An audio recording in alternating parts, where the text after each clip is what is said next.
Dana, you can crap talk me to my face. It's fine.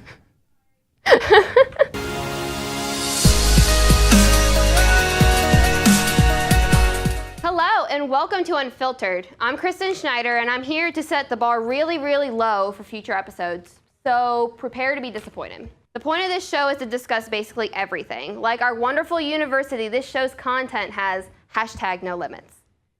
In our society, there's this concept of putting people into boxes based on what they like, and that's really dumb. If I hear the phrase stick to blank like ever again, I'm probably going to scream bloody murder. It suggests that a person cannot be interested in sports and politics and entertainment and literally anything else without being judged. Liking different things isn't weird. I watched the Daytona 500 and the Oscars this weekend and I didn't die. Can you believe that? It's not hard being cultured, guys. You just gotta try it. This concept suggests interests are mutually exclusive, which is even more dumb. It's pointless to separate interests when they're all intertwined in the end, and I think that has never been more obvious than right now. I think a classic and timely example is the Baylor University scandal. For those of you who don't know about Baylor or probably blocked it out of your mind, here's a quick recap. This scandal includes sexual assaults committed by 3 football players in the span of 4 years. In 2012, linebacker Tevin Elliott assaulted a former Baylor student twice at a party. He was indicted for 2 separate sexual assaults and sentenced to 20 years in prison. A little over a year later, defensive end Sam Ukachu transferred from Baylor after physically assaulting a female at Boise State, and he raped a female athlete in October 2013. He was sentenced to 180 days in county jail and 10 years of felony probation. In 2016, in April, defensive end Sean Oakman assaulted a Baylor graduate student, and he was indicted for second-degree felony sexual assault. And you probably think that's bad. Well, it gets a lot worse. A recent sexual assault lawsuit against the university alleges that 31 football players committed a total of 52 acts of rape between 2011 and 2014. That came down in January of this year. A big part of this scandal is that each one of these football players had previous instances that involved violence against women. When Tevin Elliott went to trial, it was revealed that he assaulted 5 women. 5! You know how much is too much? More than 0, guys. You're not even trying. It's not that hard to not rape somebody. I've done it my entire life. Wow. Ken Starr and others knew about their past and still brought them to Baylor because who gives a crap about female safety, right? I mean, that doesn't earn you wins or get you in the Big Ten conference, right? That nothing to see here attitude is what caused this mess. Turning the other cheek allowed these players to come here and ruin people's lives.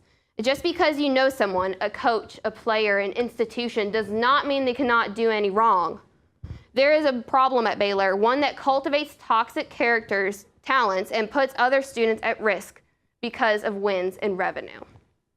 This matters now, not only because it's ongoing, but because of how we handle sexual assault is changing.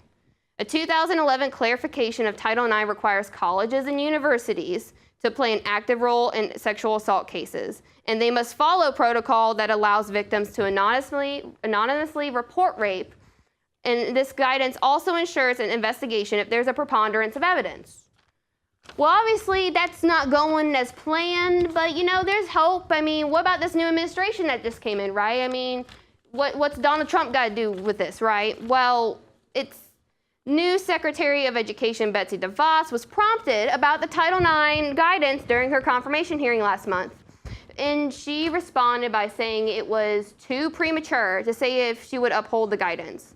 That means victims would have to reveal their identities to file reports and that the university isn't required to investigate even if the evidence is piled high. What are you even doing? What matters to you guys? What matters? Is it money? Is it money? Obviously that money is the overlying thing here, and that just makes no sense. You're putting people at risk. The political landscape is changing, and so now the care is now. It mattered in 2011, it matters now, and it will always matter because every freaking week there is a new case coming out. It never stops.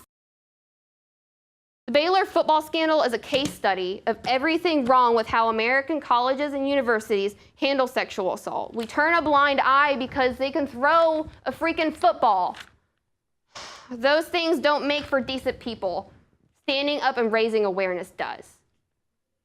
As much as we love to believe it, Baylor is not an outlier. This happens to young women across our country every single day, and it sickens me, and it should sicken you guys as well.